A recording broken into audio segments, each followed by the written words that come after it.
Assalamualaikum warahmatullahi wabarakatuh. Bagaimana anak-anak? Kabar kalian baik di rumah?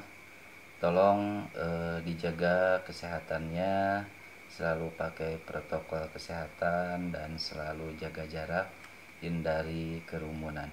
Baik, dalam pembelajaran online kali ini untuk materi kerajinan bahan lunak, mata pelajaran prakarya, pertemuan pertama yaitu kerajinan bahan lunak.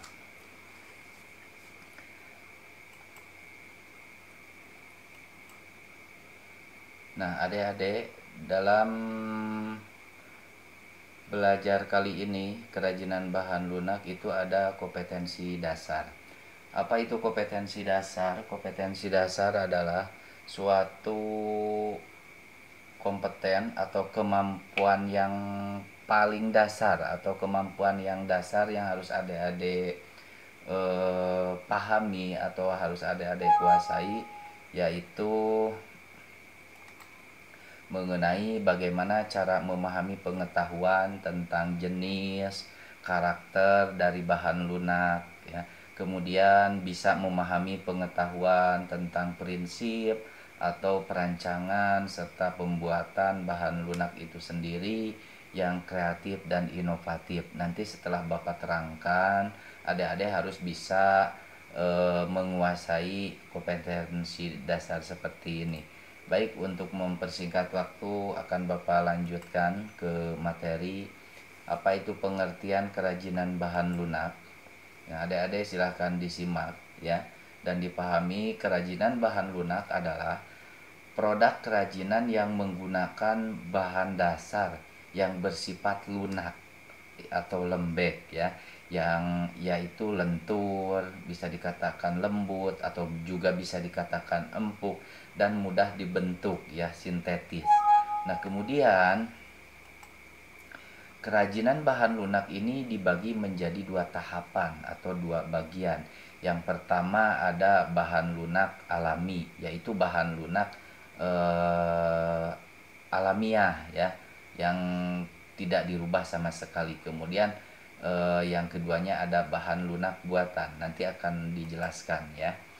Nah, kemudian di sini ada apa sih bahan lunak alami itu ya.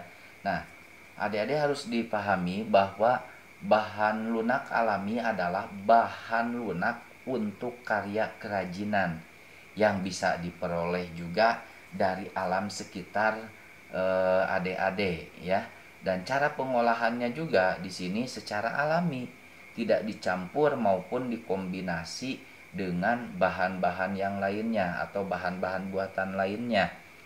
Nah, kemudian contoh dari bahan lunak alami ini ada di sekitar halaman adik-adik juga, yaitu ada tanah liat ketika tetangga ataupun yang lainnya yang sedang menggali sumur. Nah, di sana suka ada tanah liat yang bisa digunakan untuk sebuah kerajinan. Kemudian selain tanah liat juga ada kulit, kemudian ada getah nyatu atau bubur tisu yang sudah adik-adik ketahui ya, dan flower clay ya yang sering biasa ada dijual. Nanti untuk penjelasan lebih lanjutnya akan Bapak berikan contoh-contohnya. Kemudian di sini ada bahan lunak buatan. Apa itu bahan lunak buatan? Yaitu bahan lunak buatan adalah bahan untuk karya kerajinan ya, modal untuk kerajinan ya, dari bahan buatan yang diolah ataupun dicampur dengan zat kimia ya, dengan zat kimia dicampur tertentu sehingga menjadi lunak ataupun lembut serta empuk dan mudah dibentuk setelah dicampur dengan bahan-bahan zat yang lainnya. Contohnya misalkan ada bahan lunak dari polimer clay, kemudian ada gips atau gipsum ya. Gips itu gipsum seperti yang ada di atap-atap rumah ya, yang terbuat dari adonan adonan mil ataupun adonan apu dan yang lainnya, sehingga disatukan menjadi dipres menjadi gip. Kemudian ada yang dikatakan dengan fiberglass ya, mungkin adik-adik juga sudah tidak asing lagi yang namanya fiberglass. Ada lilin mainan seperti yang suka dimainin sama anak-anak TK ataupun SD, ada plastisin clay juga. Kemudian ada bahan lunak buatan itu yang yaitu seperti adik-adik yang suka pakai ini sabun. Nah, itu bahan lunak buatan dan parafin ya, alat masak ya. Nah, kemudian yang selanjutnya ada aneka bahan lunak. Ada beberapa aneka bahan lunak ya yang kerajinan bahan lunak alami ini ada kerajinan dari tanah liat ya. Tanah liat contohnya seperti ini ya. Mungkin kalau bahasa Sundanya tanah liat tanah berem ya, tanah yang suka dibikin batak merah ataupun kerajinan-kerajinan seperti gambar di sini ada teko ya. Nah, ini mungkin tidak asing lagi ya. Nah, kemudian yang selanjutnya juga ada yang dikatakan dengan kerajinan dari kulit ya. Kulit sudah tidak asing lagi juga buat adik-adik ya. Ada kulit yang terbuat dari kulit sapi, kemudian kulit domba, kulit yang lainnya yang suka dibikin dompet. Nah, kalau ini contohnya untuk dibikin dompet ya, kulit asli. Nah, kemudian yang selanjutnya juga selain kulit itu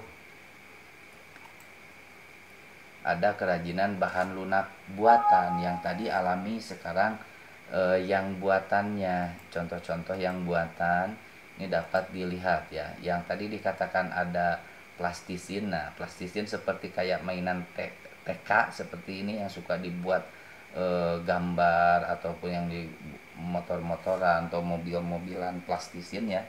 Kerajinan plastisin ini gambarnya seperti ini ya. Nah, bisa dibikin boneka, bikin seperti ini nih. Karena apa? Hasil olahan dari plastisin itu elastis, bisa dibikin atau dibentuk kayak seperti binatang-binatang seperti ini, meja ada buah-buahan karena penuh dengan warna. Karena ini bahan lunaknya bahan lunak buatan. Jadi warna sesuai keinginan. Lanjut ya. Kemudian yang selanjutnya ada kerajinan dari sabun ya, yang sering adik-adik pakai untuk mandi.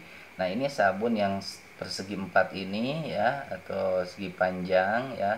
Ada sabun yang lonjong, kemudian ada sabun. Nah, ini dibentuk gambar bunga. Itu menggunakan ukiran ya, bisa diukir dengan pisau ataupun cutter ataupun yang lainnya. Nanti kalau ada kesempatan Bapak tugaskan kalian untuk mencoba di rumah ya, sabun diukir seperti ini ya, sebagai melihat kekreatifan anak-anak.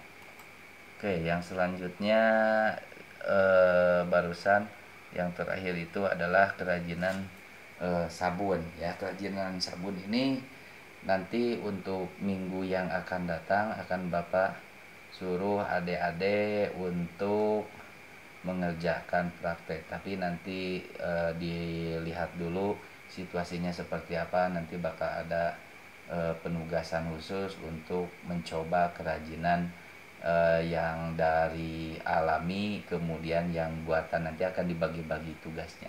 Oke, untuk pertemuan bab kali ini karena diambil pokoknya Bapak cukupkan sekian. Mudah-mudahan adik-adik memahami ya.